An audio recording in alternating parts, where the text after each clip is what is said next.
আমার মা বাবা আমাকে বারবার বারণ করেছিল যে এই সময় যাস না, দেশের সিচুয়েশন এখন খুবই খারাপ।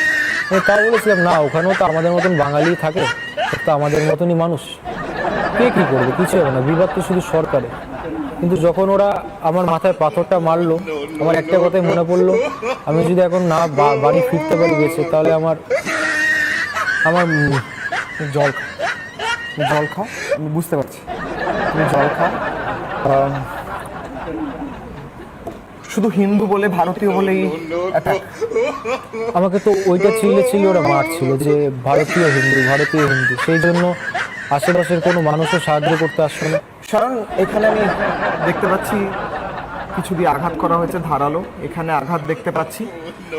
এখানে তোমার ব্যান্ডেজ রয়েছে, মাথা এখানে ফেটে গিয়েছে সম্ভবত, পায়েও লেগেছে বলছিল। তুমি কি উঠে দাঁড়াতে পারছো ঠিক করে? দাঁড়াতে পারছি, কিন্তু এই পাটায় ভর দিলে ব্যথা করছে। ইউনুস সরকার বলছে তারা সংখ্যালঘু এবং ওখানে সাধারণ মানুষের জন্য নাকি এমন করেছে যে ওখানে শান্তি রয়েছে। এটা তো তার উদাহরণ নয় সাহেব। এই মুহূর্তে কট্টরপন্থীরা ওখানে তাণ্ডব চালাচ্ছে এবং সেটা স্পষ্ট হচ্ছে। তুমি একটা জলজ্যান্ত উদাহরণ গোটা বিশ্বের কাছে, এবং তুমি যেভাবে আজ চিৎকার করে করে তোমার কথা বলছো গোটা বিশ্বের কাছে, তাকে আমি স্যালুট জানাই।